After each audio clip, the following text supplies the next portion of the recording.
Olá, estamos aqui então para mais essa videoaula. Agora nós vamos tratar do tópico de microdados.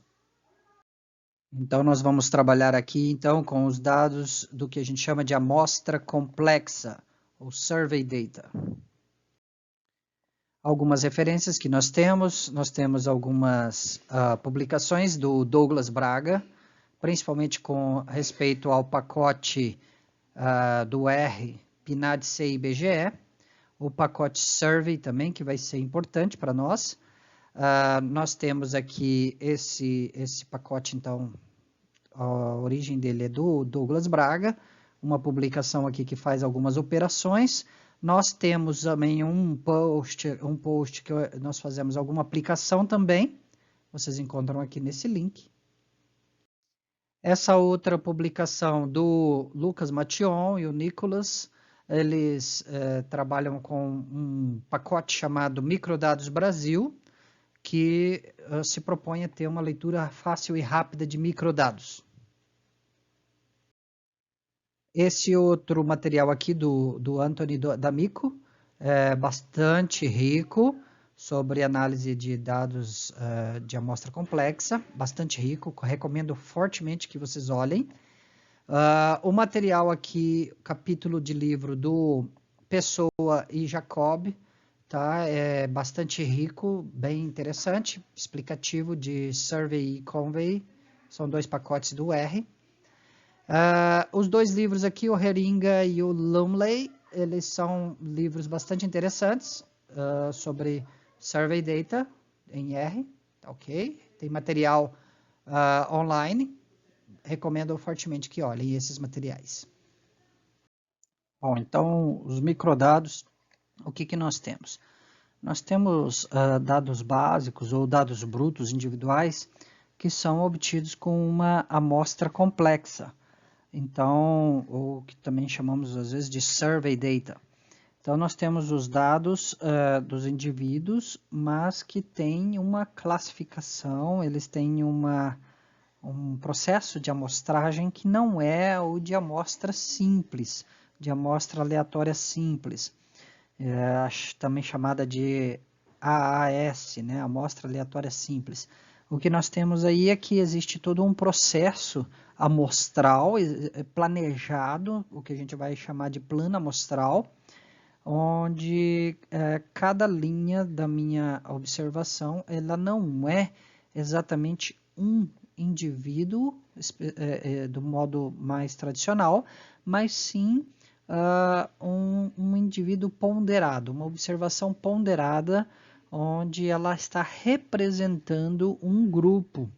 Então, eu posso ter os dados, por exemplo, dos microdados do censo demográfico, mas ali naquele microdado, cada indivíduo não está representando uma pessoa apenas, ele está representando um grupo ou um aglomerado.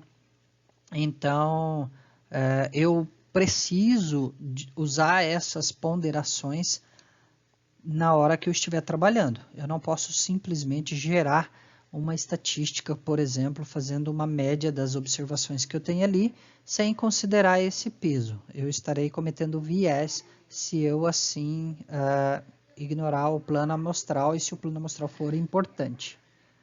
Tá? Então, de acordo com o site do IBGE, os microdados eles consistem no menor nível de desagregação dos dados de uma pesquisa, retratando então sob a forma de códigos numéricos o conteúdo dos questionários, preservado o sigilo das informações. Então, quem conhece linguagem de programação, né, quem sabe trabalhar com programas como o R, o SAS, o Stata, o SPSS e vários outros que trabalham com linguagem de programação, eles vão conseguir obter informações extras que nem sempre vão estar disponíveis no sistema como o Sidra do IBGE. Então, quando a gente trabalha com sites como o Sidra, o IBGE retrata para a gente dados normalmente um pouco mais agregados em termos de municípios, estados, de modo que alguns tipos de classificação não ficam claros, porque precisam estar trabalhados no banco de dados de microdados. E para usar os microdados, a gente precisa lembrar do plano amostral que está contido ali dentro. Então, um exemplo que a gente coloca aqui nessa imagem, né, o dos microdados da Pesquisa Nacional de Saúde, que o IBGE disponibilizou, são microdados de 2013, mas foram disponibilizados aí, como podem ver aqui nessa imagem, foram disponibilizados em 2017, né? Então, microdados da Pesquisa Nacional de Saúde. Outra opção bastante famosa dentro da análise de dados aí no Brasil, a Pesquisa Nacional por Amostra de Domicílios, que agora, depois de 2012, nós temos aí a pesquisa chamada PNAD contínua, ou seja, ela teve uma reformulação, algumas informações surgiram, a necessidade de alterações no questionário da PNAD tradicional, e aí então nós temos uma pesquisa que tem aí algumas divulgações mensais, outras trimestrais e outras anuais, de modo a termos aí um retrato melhor dos domicílios.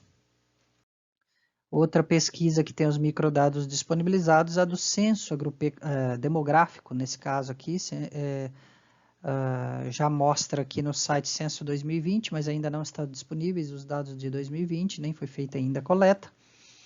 Mas nós temos já de 2000 e 2010 aqui os microdados disponibilizados, que dão aí algumas informações a respeito das características da população, alguns tipos de informações dos domicílios, então algumas informações aí importantes para análise econômica, demográfica, social e etc. Bom, aqui a gente mostra então alguns pacotes que são usados em R, Microdados Brasil, IBGE PESC, PNAD-C IBGE, Survey, Convey, são pacotes que podem auxiliar o manuseio dos microdados. O IBGE PESC é uma versão um pouco mais antiga, ele roda no R anterior ao 3, então se você precisar rodar esse, você vai ter que baixar de dentro de um arquivo que tem de leitura em R, nos microdados, por exemplo, da PNAD. Ele permite que você extraia os microdados, mas você vai ter que trabalhar com a versão mais antiga do R. O Microdados Brasil, ele ainda não está no CRAN, mas também ele é uma possibilidade para você trabalhar com os microdados do Brasil. PNAD-C IBGE já está no CRAN, ele facilita bastante a obtenção de dados da PNAD, tá certo? Ele é específico para PNAD contínua.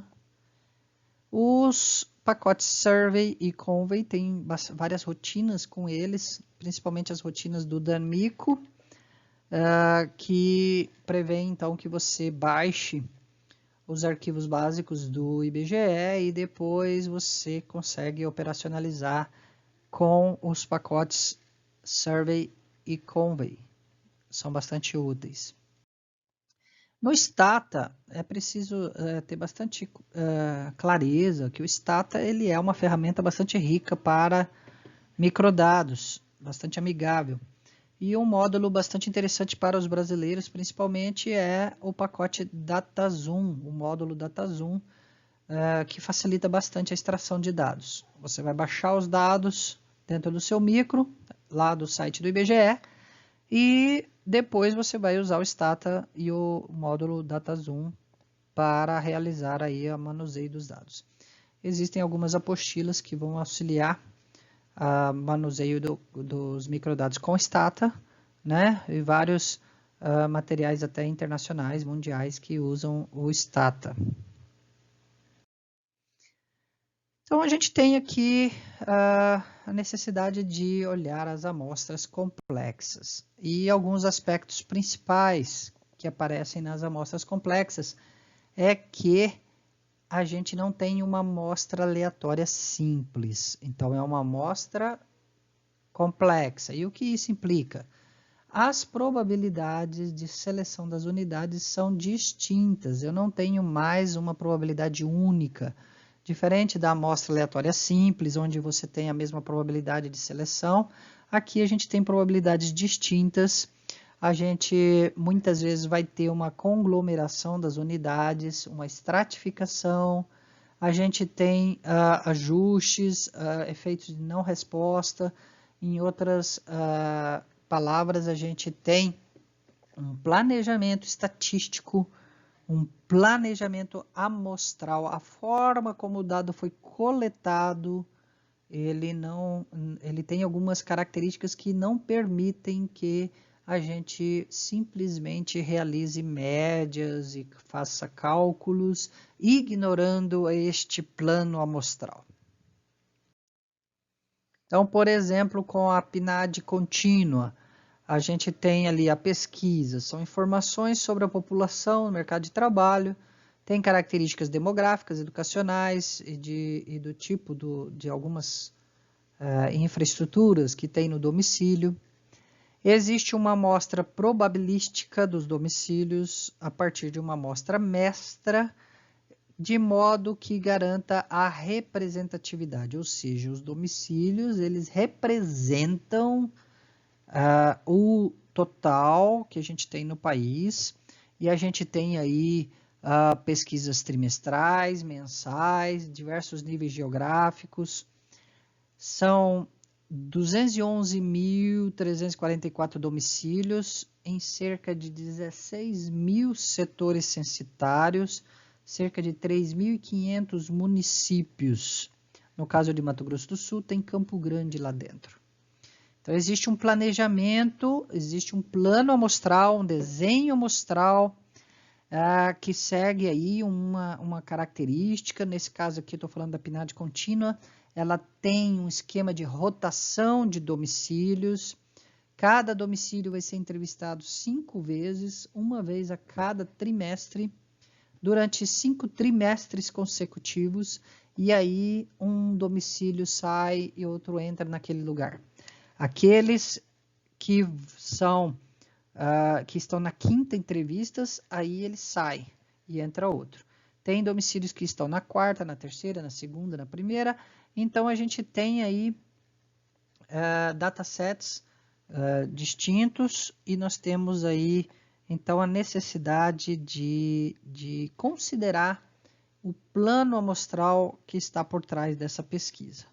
Mais detalhes vocês vão conseguir aqui nesse livro do D'Amico, aqui, Pesquisa Nacional. Ele tem aqui muita riqueza de várias pesquisas de amostra complexa. Várias delas são, inclusive, fora do país, tá certo? Então, o caso do plano amostral da PNAD-C não tem um cadastro de domicílios para o Brasil todo, então não pode ser uma amostra simples. A gente não tem esse cadastro, então a gente não tem como fazer uma amostra simples. Ela é uma amostra complexa, tá certo? É uma amostra complexa com reposição, tá? Saem domicílios, entram outros domicílios. Eu tenho vários estágios de seleção. Então, eu tenho estratificação, eu tenho conglomeração, e como isso funciona, tá certo? Então, como eu espalho as unidades, eu tenho estimações de várias estatísticas, de vários parâmetros que serão ponderados. Eu não consigo fazer... não é que eu não consigo, se eu fizer ignorando a ponderação, eu estou gerando um viés. E eu preciso, então, levar isso em consideração.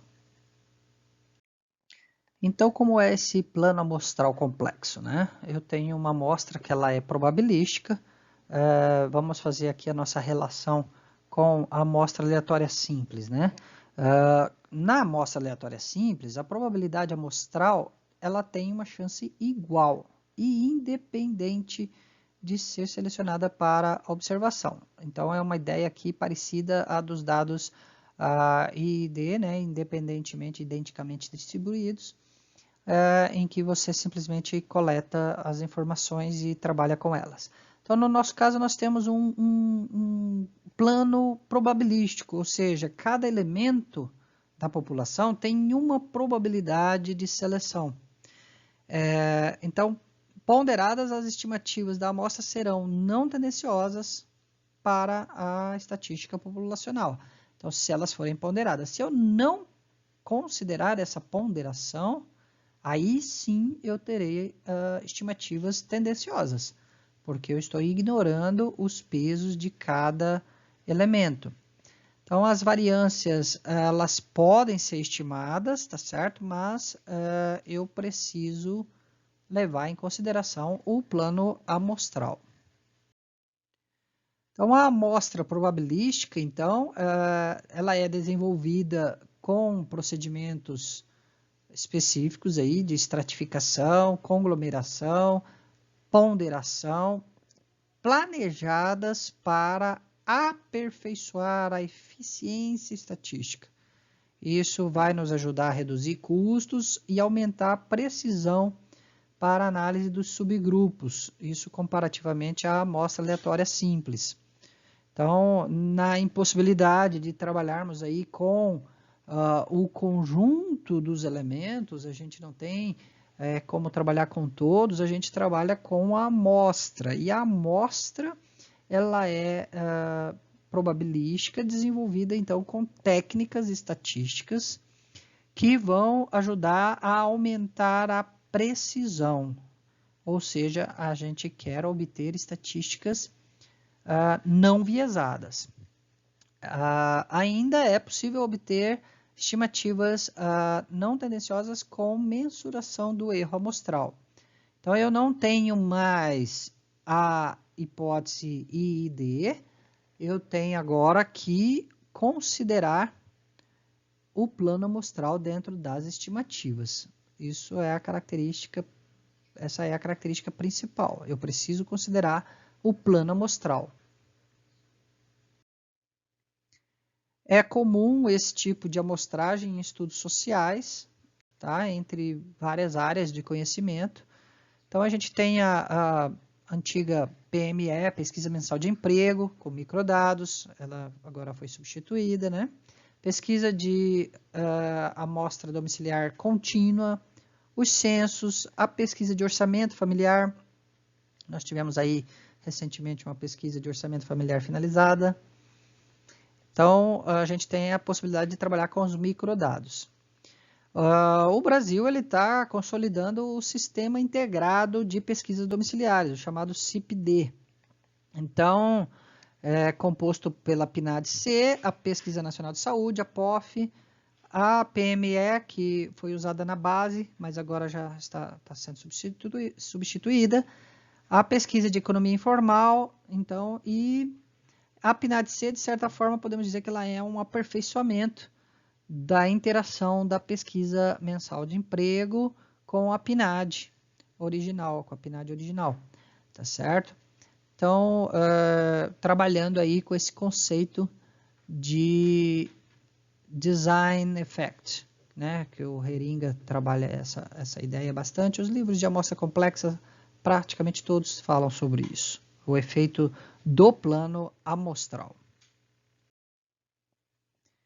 Então, a pesquisa da PNAD especificamente, que nós temos usado ela com mais detalhe, ela é realizada pelo IBGE, como vocês sabem, com o objetivo de produzir estatísticas, informações sobre o mercado de trabalho associadas às características demográficas e educacionais. Então, nós temos essas informações principais. Periodicamente, temas adicionais vão aparecer, como o trabalho infantil, outras formas de trabalho, fecundidade, migração e outros suplementos associados aí às questões de desenvolvimento socioeconômico do país. A gente não tem censo demográfico toda hora, né? Não é sempre que tem, normalmente é de 10 em 10 anos, e a gente tem a necessidade de ter alguns retratos do que está acontecendo nos domicílios. Então, a gente tem ali informações que são mensais, algumas trimestrais e outras anuais, de acordo com a metodologia do IBGE. Informações mensais para um grupo mais restrito de indicadores, normalmente para Brasil apenas, trimestrais para várias áreas metropolitanas, e já está cobrindo praticamente todo o país, indicadores aí de força de trabalho, e algumas características são anuais para temas permanentes, como por exemplo da força de trabalho, da educação, tá certo? Nós temos aí o anual com algumas características a mais. As informações mensais, elas serão representativas apenas em nível nacional, e as outras a gente tem níveis geográficos. Então, as trimestrais e a anual a gente já tem aí unidades da federação, regiões metropolitanas, municípios das capitais, alguns recortes como, por exemplo, a região integrada de desenvolvimento da Grande Teresina, e a cada trimestre, então, são investigados 211.344 municípios em 3.500 municípios aí. Então, em Mato Grosso do Sul, nós temos aí apenas Campo Grande, ok? A gente consegue os dados pelo Sidra e a gente consegue os dados, os microdados, que é o objeto nosso de trabalho aqui. Bom, então, para cada pesquisa, a gente deve observar o formato como esse plano amostral é definido. Então, a gente coloca aqui essa tela, eu extraí ela das notas metodológicas do IBGE. Na época ainda tinha a PME, então por isso que ela aparece ali. Hoje ela já não está mais. E aí a gente tem aqui então a descrição da abrangência geográfica e a população-alvo para essas três. Então, a PNAD contínua, a PNAD e a pesquisa mensal de emprego. Como você pode ver aqui, abrangência nacional, aqui também abrangência nacional, a PME é apenas para as regiões metropolitanas, né? Então, algumas características do que inclui e o que exclui. Então, é importante a gente ter essa noção para a gente poder falar exatamente o que dá para ser dito, ou seja, não tirar conclusões equivocadas, aí, achismos, né? Então, aqui exclui áreas como as de aldeia indígena, quartéis, bases militares, acampamentos, alojamentos, penitenciárias, asilos, cadeias, hospitais, agrovilas. Então, a gente tem que tomar cuidado, tá certo? A gente tem que tomar cuidado para poder interpretar corretamente o que está sendo dito. A PNAD é mencionada aqui também, a pesquisa mensal de emprego, tá certo? Então, aí nós temos aqui algumas características. Se você estiver estudando censo demográfico, obviamente, você vai ter que procurar a nota metodológica do censo demográfico. É muito comum, né, o pesquisador simplesmente vai ao site, ao banco de dados, retira a informação sem se preocupar como essa informação foi gerada. E isso pode gerar um viés, pode gerar um grande equívoco na interpretação, gerando aí consequências de políticas desenhadas equivocadamente. Temos que sempre atentar para isso, tá certo? Então, peguei essa imagem aqui do Wall Street Journal, né? Mencionei aqui a fonte. Como o Tio Sam faz as surveys. E tudo bem, ele está se referindo aí aos Estados Unidos, mas a gente precisa entender que essas pesquisas, elas seguem padrões muitas vezes ditados de modo internacional, né? Então, a gente tem os Census Bureau dos Estados Unidos, a gente tem os grandes órgãos de pesquisa na Europa, em outros locais do mundo, tá certo? E o IBGE nos representa aqui o Brasil, o órgão oficial é o IBGE, e ele segue também essas diretrizes internacionais das Nações Unidas. Existem vários handbooks para cada tipo de pesquisa, para os censos e etc. E aqui, então, não difere muito do que é feito no Brasil. Então, veja, uma seleção por estágios, onde o primeiro estágio é uma estratificação do país, onde a gente está olhando a representatividade de cada extrato, né? Esse pequeno quadrado aqui, pequeno retângulo, né? Cada um seria um extrato, onde a gente tira, então, a representatividade dentro do país. Depois, os extratos são divididos em unidades geográficas e são feitos clusters, são feitos conglomerados. Então, dentro de cada extrato, a gente vai gerando os clusters, onde tentamos aí manter aí as representatividades. Finalmente, dentro dos clusters, a gente extrai os domicílios, tá certo? Então, aí dentro dos clusters, a gente tem, aí sim, uma amostra aleatória dos domicílios. Isso é, então, uma forma da gente obter uma pesquisa em um número menor de domicílios do que aquele que existe no país, mas com a garantia da representatividade, então a tentativa de que nós tenhamos a informação que seria para o todo se nós estivéssemos entrevistando todos os domicílios, o que gera muitos custos, muita despesa, né? Então, esse aqui é um procedimento normal para fazer a amostra complexa. Então, no caso da PNAD contínua, né, então as unidades geográficas têm probabilidades de seleção, portanto, elas têm pesos diferentes. Se eu ignorar os pesos, eu estarei gerando viés, eu estarei gerando tendenciosidade, ou seja, a minha estimativa não vai corresponder ao todo. Então, todas as medidas, praticamente todas, né, elas precisam ser ponderadas, as variâncias também têm que ser ponderadas. Levar em consideração a estratificação e levar em consideração os conglomerados, tá certo? Porque senão eu estarei trabalhando com medidas viesadas. Então, a gente tem aí uma amostra mestra, tá certo? Que é com base no censo demográfico. Essa amostra mestra ela é composta por um conjunto de unidades primárias de amostragem. Aqui está chamado de UPA, mas a gente às vezes tem o termo em inglês, PSU, tá certo? Que são estratificadas, selecionadas com uma probabilidade proporcional ao tamanho.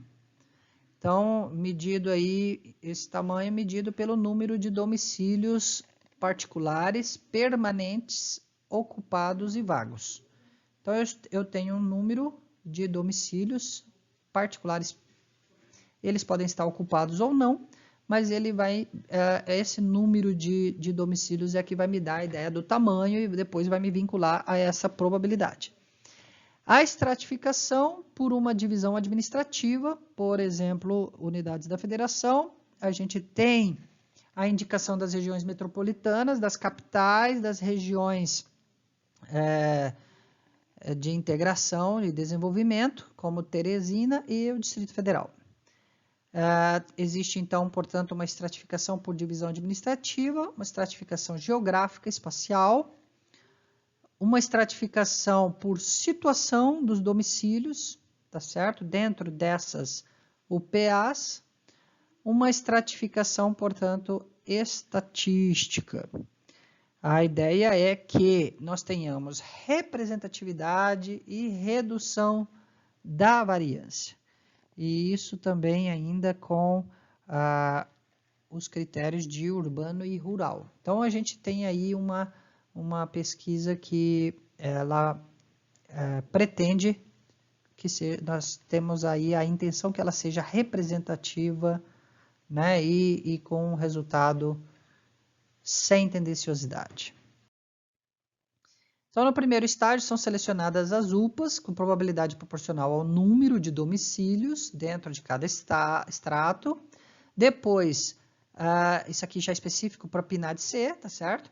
E depois nós temos aí um segundo estágio, onde selecionam 14 domicílios particulares permanentes ocupados, tá certo? E isso é feito já por uma amostra simples, uma amostra aleatória simples do Cadastro Nacional de Endereços para fins estatísticos. Então, o IBGE tem esse Cadastro Nacional de Endereços para fins estatísticos, e aí, com isso, ele consegue, então, separar 14 domicílios dentro de cada extrato, tá certo? Então, aí a gente vai ter, então, essa aqui é uma tabela da amostra mestra da PNAD-C, tá certo? Ele é baseado aqui no Censo Demográfico 2010, então a gente imagina que, tão logo tenhamos o resultado do Censo Demográfico 2020, nós teremos provavelmente aí uma atualização dessa amostra mestra, de modo a compor adequadamente cada região. Então, aqui vocês conseguem ver, por exemplo, Rondônia, nós temos aqui 264 UPAs dentro da amostra. Os domicílios na amostra são, então, 3.696. Eu tenho aqui um coeficiente de 8%, tá certo? De variação. E aí eu tenho aqui como ver os urbanos, os rurais, que compõem essas UPAs. Então, 177 são urbanas, 87 são rurais. A mesma forma eu consigo ver para cada um dos estados, aqui Mato Grosso do Sul, 336 UPAs, um total de domicílios de 4.704 domicílios que são entrevistados, tá certo? Então, é a nossa amostra mestra, onde nós temos aqui, então, um total de 211.344 domicílios e, desta forma, representando aí os diferentes estados brasileiros. Algumas questões finais aqui sobre a amostragem. Os municípios são investigados, são os mesmos ao longo do tempo. Então, se eu pegar aqui os diferentes trimestres, eu tenho sempre os mesmos municípios. Por outro lado, os domicílios investigados variam. Os domicílios variam. Então, nós vamos ter uma coisa chamada pseudo-amostra, pseudo-painel, onde eu tenho o mesmo número de domicílios, mas os domicílios entram e saem. Eu tenho uma rotação da amostra. Então, o domicílio é entrevistado um mês, sai da amostra por 2 meses seguidos, e essa amostra, então, essa sequência de rotação, ela é repetida 5 vezes. Então, é um pouco diferente da PNAD, onde nós temos uma rotação um pouco diferente, né? Aqui a PNAD-C tem esse esquema de rotação. Então, como nós mostramos naquela tabela, 211.344 domicílios por trimestre, tá certo? Existe ainda uma abrangência temática.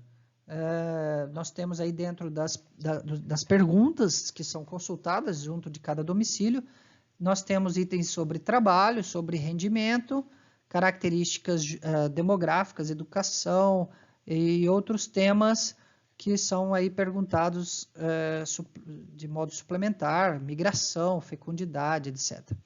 Então, na pesquisa trimestral, os indicadores de trabalho que geram rendimento para o domicílio, rendimentos de diferentes formas, né? Também na anual, nós temos assim, a anual ela é mais rica, tem mais detalhes, mas é feita uma vez por ano. A trimestral tem um pouco menos de detalhes, mas ela é coletada trimestralmente. E temos ainda a mensal, só que a mensal já é mais vinculada ao Brasil, ao nível de Brasil. Os maiores detalhes dos estados estão na trimestral, tá ok? Do ponto de vista aí do trabalho, nós temos aí então a questão da remuneração, se é remunerado em dinheiro, em produtos, em mercadorias, benefícios, vales e etc. Né? Se tem treinamento, outros tipos de benefícios. Aquele trabalho que é sem remuneração direta na produção de bens e serviços, mas que auxilia o domicílio. O trabalho para autoconsumo, para o próprio consumo, tá certo? O trabalho voluntário, o trabalho sem remuneração para cuidar das pessoas, para afazeres domésticos. É identificado também o trabalho principal, que é aquele que tem maior tempo na semana, e são consideradas ocupadas todas aquelas pessoas que trabalharam pelo menos 1 hora completa na semana. Tá? Então, também consideram os afastamentos legais ou por menos de 4 meses. Os estudos com a amostragem complexa, né, eles têm normalmente 2 caminhos de análise. Então, aquelas de estimativas pontuais, como médias, taxas de proporção, os totais, que são afetadas pelos pesos amostrais, e variância, desvio padrão, outros parâmetros que são afetados não apenas pelos pesos amostrais, mas também pela forma como a amostra foi conduzida, ou seja, pela estratificação e conglomeração.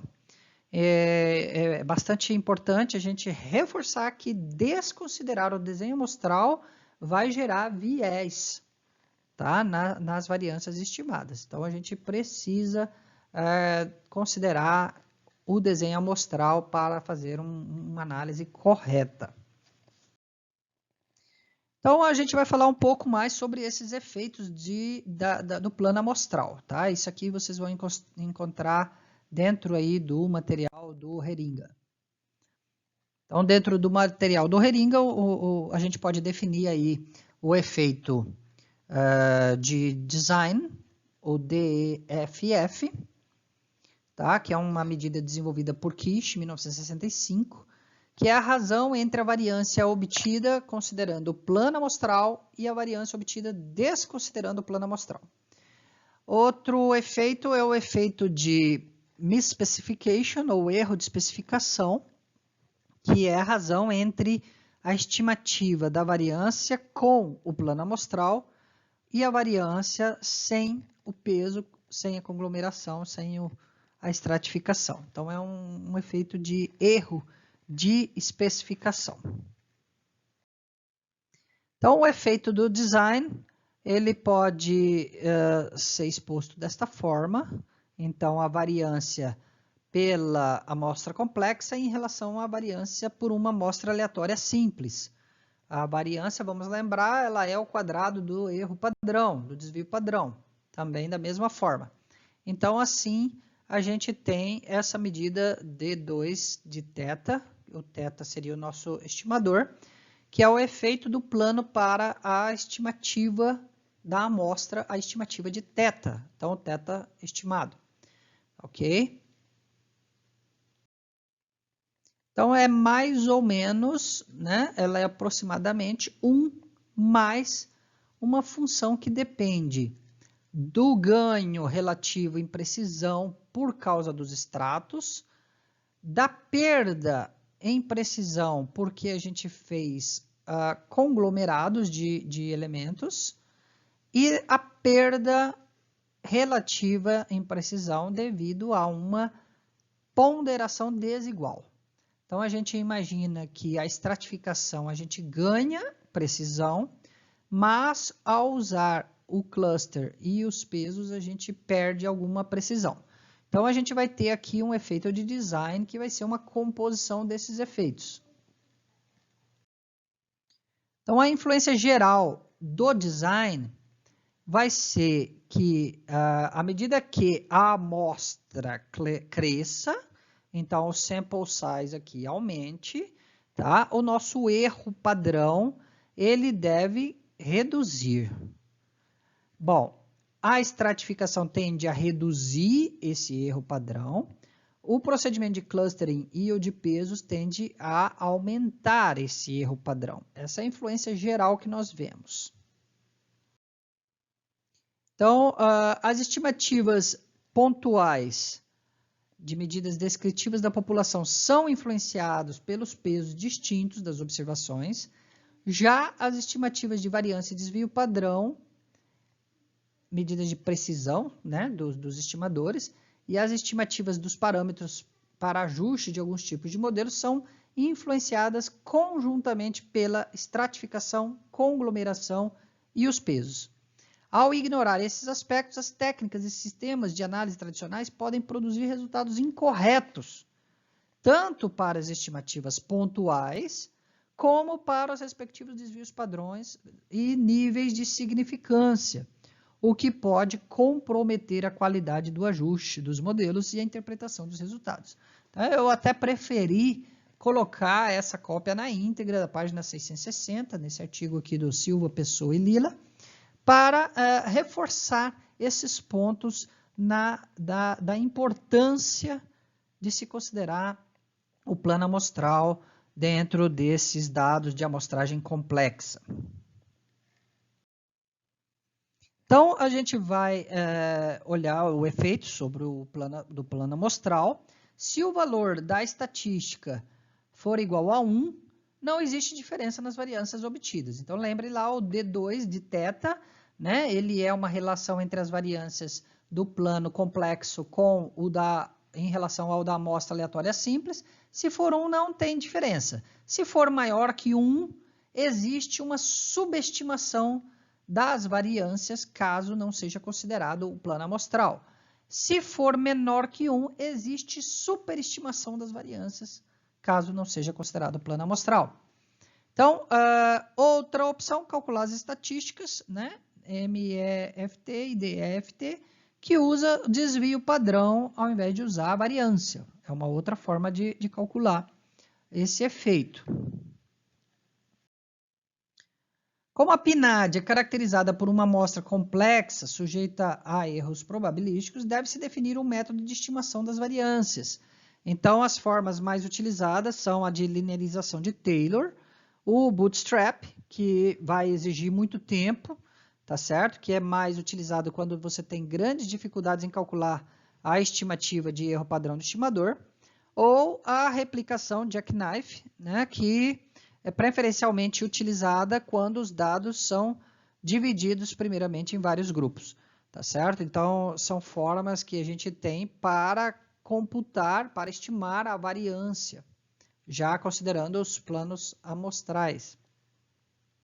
Então, nós temos aí, para extração e análise dos microdados, nós temos aí várias abordagens, vários softwares. Então, por exemplo, o Stata, o SAS, o MATLAB, o R e o Python dentro dos gratuitos, aí, dos livres, né? Então, são bastante utilizados. As alternativas que existem aí, por exemplo, do Stata, a gente chama atenção para o DataZoom, da PUC-Rio, bastante interessante. E no caso do R, a gente observa várias rotinas no RPubs, em blogs, mesmo no site do IBGE, a gente tem encontrado várias recomendações, sugestões para se usar o R. O Python está crescendo também, mas ainda para análise estatística, o R tem sido um dos mais utilizados para essas análises de dados, de microdados. São arquivos grandes, né? É o que a gente chama de Big Data. A gente tem aí, em muitos casos, milhões de observações, e isso vai exigir da máquina, vai exigir do software. Então, é importante que o usuário tenha essa consciência, e a gente vai ter algumas videoaulas para frente, onde nós trabalharemos de diferentes formas. Em alguns casos, a gente sugere que se baixe os arquivos de microdados primeiro, para depois filtrar de um modo menos intensivo em internet, entendeu? Para reduzir um pouco o tempo de conexão, a quantidade de dados que é transferida e conseguir aí um resultado de tempo satisfatório para gerar os resultados. Dentro do nosso exemplo, nós vamos trabalhar aí com o código do Douglas Braga, de 2017, aquele post do Arpubs, tem o post nosso também, que nós colocamos. Nós trabalharemos com essas variáveis. Então, aqui eu reforço a necessidade do pesquisador olhar o dicionário de variáveis, olhar o questionário, para ter a ideia correta do que ele quer trabalhar, quais as variáveis de análise e o que cada uma quer dizer, que tipo de resposta existe dentro dessas variáveis. Então, por exemplo, quando você estiver falando aqui de VD 4020, rendimento mensal efetivo de todos os trabalhos para pessoas de 14 anos ou mais. Então, é um valor em reais. Se eu estiver falando de cor ou raça, eu tenho aqui os códigos para identificar a raça branca, preta, amarela, parda, indígena, ignorado, né? Então, assim eu vou ter a noção correta do que eu estou trabalhando. Observem que aqui, por exemplo, VD 3001, eu ainda estava com a tabelinha de ensino fundamental de 8 anos. Isso aqui já foi alterado para VD 3004, que tem o ensino com 9 anos. Então, essas características têm que ser olhadas para cada pesquisa, para cada ano, né? O dicionário de dados. Para cada pesquisa tem o seu dicionário. Tá? É importante, eu reforço isso para o pesquisador aí que quer trabalhar com microdados. Opções interessantes, variável para olhar o rural urbano, para olhar o código da ocupação, tipo de ocupação, o setor, a CNAE, tamanho da empresa, né? Eu coloco aqui algumas observações, né? Eu fiz alguns trabalhos com o professor Steven Helfand, ele tem aí trabalhos bastante legais com PNAD, POF, censo demográfico, censo agropecuário.